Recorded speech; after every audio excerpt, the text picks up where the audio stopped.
Time of the week when I can relax. Last segment on a Thursday, whiskey with a mate. And the whiskey today is at last one of the peaty ones. I've been doing all these Speyside ones, which are much more honeyed and all that. Ardbeg from Islay, an island of the west of Scotland, like most of the peaty ones are from the west of Scotland. 10 years, and this one's a bit cheaper than the ones I have been featuring, like I'm a millionaire. This one's, I think, about $90 at the shop. And we will have a little snifter of this. And my guest this week is someone that I first became friends with, be about 30 years ago now, when he was editor of the Australia-Israel Review. It's been a tricky relationship. I think he got very cross with me during the Gillard years for things I'd written which I've forgotten, and I can't remember what he said about me that got me upset too. But we're all sweet now under the reign of Turnbull. We're united, I guess, in the defence of Israel and the worry about the ABC bias and by the rise of China. I just wish I could get him on board on global warming, but it's Michael Danby. Labor MP, Michael Danby. This will destroy your credibility in Labor. Mate, have a taste. It's good to relax with you at the end of the week too. I have to say, I think you were a bit of a lefty when I first... Maybe. Oh, is that what caused it? A misapprehension on your part? No, not at all. But I just think you've become a stronger and stronger personality. And I think you were sort of... more shy then. Shy. When I first came. You seemed so worldly wise when I first went into your office. I was just a loud talker. Not really, because I thought you were doing really good work with the Australia-Israel Review. You had a few good scoops, and I thought it was really kicking some goals then. You must have really enjoyed that. Yeah, I enjoyed being editor, and one of my most unusual... Let's have a taste of this. Yeah, let's see what it tastes like. It's not... Oh, it is peaty. Really full-on peaty. Oh, you don't like that? No. Like Lafroy or something like this. I really recommend this. It's only, like I said, Ardbeg, 10 years. I like that. The thing to do for you. That's an ashtray, is it? No, that's okay. The thing to do is, like all Australians, is to grab a couple of bottles as you come in duty-free when you've been OS. I think you only get one bottle through duty-free of spirits. Do you? I thought he gets two. I thought it was two. I think they'll be watching for you next time you go through it. Hey, listen, you know what was really... your maiden speech, right? I was really struck by the fact that you said, I think it was in there you said, that you'd actually been manager, I never knew this, for 3 years of an art gallery. How the heck did that happen? You don't look to me like the arty type. Well, I was Parliamentary Secretary for the Arts too, Andrew. You've forgotten that as well. No, Don't worry, Albert. No. Thought that I've known many parliamentarians. So Liz Patterson, who'd been... Oh, gee, have I got any spots on my jacket? My late mother was very middle-of-the-road gallery owner. We had, when I was 14, we had a fantastic gallery right next to Her Majesty's, and she used to grab all the artists... Derek Nimmo, Kamal, to open her exhibitions. I love Derek Nimmo. And it was we had Paul Eddington once too. So she from Yes Minister. Yes, yeah. And he was the one that set you on the road to politics. Yeah. Well, he actually sent was a very, very good friend of my former boss, Barry Cohen. They became great man. They almost recently recently demised. But that art what gallery... What sort of artists did you guys have? Well, people who were sort of not really popular landscapes, very Australian, Bill Bevan, Betty Hayes, Pro Hart, that kind of genre. But what I really remember, Andrew, is I was paid in lasagnas at Pellegrini's. So as a 12 to 14... Does that explain anything, Mark? It probably does. But I thought I was such a big shot to go up to the Pellegrini's bar. And I see Rocco there now 40 years later after he started working there in 1977. And Simon and I used to play football at the top of Spring Street before 1970. On a Sunday, you could kick it for an hour without a car coming past, or certainly a tram. When will you guys then get tougher on immigration? That's what's clouded our streets. But, you know, I remember... Hamer changed all of the Sunday trading laws, and that sort of livened the city up. Remember, we may be too crowded now, but we were too too boring then. Oh, I came from the outback, mate. When I came to Melbourne, I mean, even Adelaide in those days. I remember coming when we were living in the Nullarbor Plain. Because you were wow, what a metropolis! You were from the Northern Territory, weren't you? Yeah, Darwin, and then Nullarbor Plain, Eyre Peninsula, Tailem Bend. I've seen a lot of.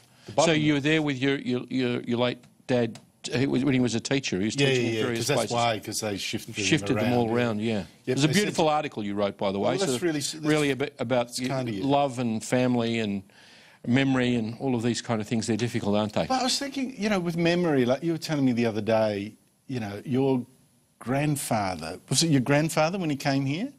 No, my father. Your father, and it is name changed at the border by someone who couldn't. Well, they didn't have multiculturalism in those days, the bloke at immigration said to Dad, "Now we're not having." His name was a very elegant German name, Kurt Joachim Danziger. So he said, "We're not having from Danzig." Yeah, we're not having anyone with a German name, mate. It's June 1939, and so they said to him, "You've got a choice of 3 first names: Fred, Joe, or Sam." And the surname is going to be anglicised from Danziger to Danby. So from Kurt Joachim Danziger, he became Fred Danby. It doesn't have the same ring, but it probably saved you so many people on the phone saying, "How do you spell Danziger again?" And Danby, that's probably better for politics, to be perfectly frank. But you know what surprised me when you told me that is this, that you've said that you might, once you get out of politics, you might then reclaim your German nationality. Well, I mean, given what's happened to the Jews in Germany, I'm looking back. How do you rationalise that? Well, it's only a thought. I mean, obviously, I agree with the citizenship idea that when you're a member of Parliament, you must have only one loyalty, and that's to Australia. But for the ease of going into the EU, for the cultural affinity that one feels with a former homeland. Berlin is so cool. Oh, it's such a cool city. People are, really serious about ideas and issues. And but I get that same feeling when I go to Tel Aviv or Jerusalem. Why would you get that feeling in Berlin? Hitler's bunker was there. Yeah, I know. Isn't it amazing that those cultural things are still so strong? Yeah, I hear my dad's German, his German accented English. Yeah. It's a sort of deeply nostalgic. And to tell you the truth, I've been to Germany many times now. I've got particularly dear friends. Former Police Minister Andre Heermeyer lives in Frankfurt. Young Germans are very friendly, very engaging, and one of the things that I really respect about Germany is that they seem to have taught the generations the lessons of what happened during the Second World War. So unlike the Austrians or Japanese, they, again, they seem to have absorbed it culturally, and for whatever criticisms one has of Germany, less with the Aussies, yeah. Yeah, but I think that's really interesting. Like, I took my youngest son, Dominic, to Berlin to see a Tim Storia exhibition there, and we did one of those, walking tours. Walking tours, which was fantastic, except it was winter and nearly froze my backside off. But what I found really remarkable is that they took in, this is where Hitler's bunker was, and nothing there except one little placard, and that's only recent. Cars are parked over it, and I thought, this is good. The satisfaction of walking over this with not even a piece of bronze to mark it, it's good. But, your story says maybe we're so far further now that we can remember another Germany where Jews were keen to be assimilated. We had Mendelssohn, the composer, his father, his grandfather, very famous guy. Well, integrated anyhow. Look, and it's also very filled with sadness too. Mendelssohn became a Christian. The last visit I had, I took my one of my young cousins and her son, and we put the Stolperstein, the memorial stone, outside my grandparents' house. And where's that? In Rostock on the Baltic Sea. Gunter Grass territory. Ludwigstrasse. And a really old man came up to me and he said, "Mr. Danby, I want to show you the camera that your late grandfather gave to me when I was 9. And it sort of history struck me, right over the head.